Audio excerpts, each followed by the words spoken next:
ही शिवसेनेची आणि महाविकास आघाडीची आहे हे आम्ही ह्या निवडणुकीत सिद्ध करून देऊ.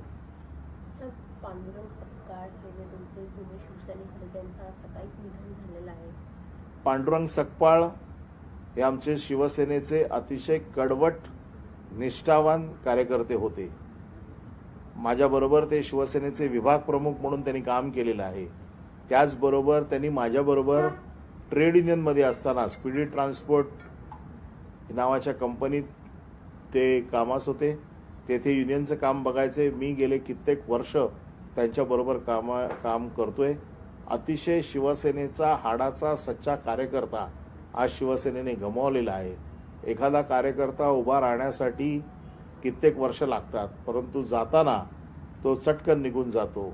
शिवसेनेचे मध्ये आज मोठी पोकळी या निमित्ताने निर्माण झालेली आहे. पांडुरंग सकपाळ यांना मी माझ्या वतीने, माझ्या कुटुंबियांच्या वतीने आणि पक्षाच्या वतीने मनपूर्वक श्रद्धांजली देतो. पण शिवसेनेचं प्रचंड मोठं नुकसान झालंय. दक्षिण मुंबईमध्ये पांडुरंग सकपाळ यांचं कार्य हे अतुलनीय होतं आणि शिवसेनेची धुरा त्यांनी गेले कित्येक वर्ष त्या विभागात सांभाळली होती. सर, आनंदराव अडसूळ यांनी राणांच्या विरोधात निवडणूक लढवू नये यासाठी त्यांना राज्यपाल पदाची ऑफर भाजपने दिली होती, अशा प्रकारची बातमी समोर येते. असं असू शकतं का? आपल्याला काय वाटतं? ते कधीच देणार नाहीत.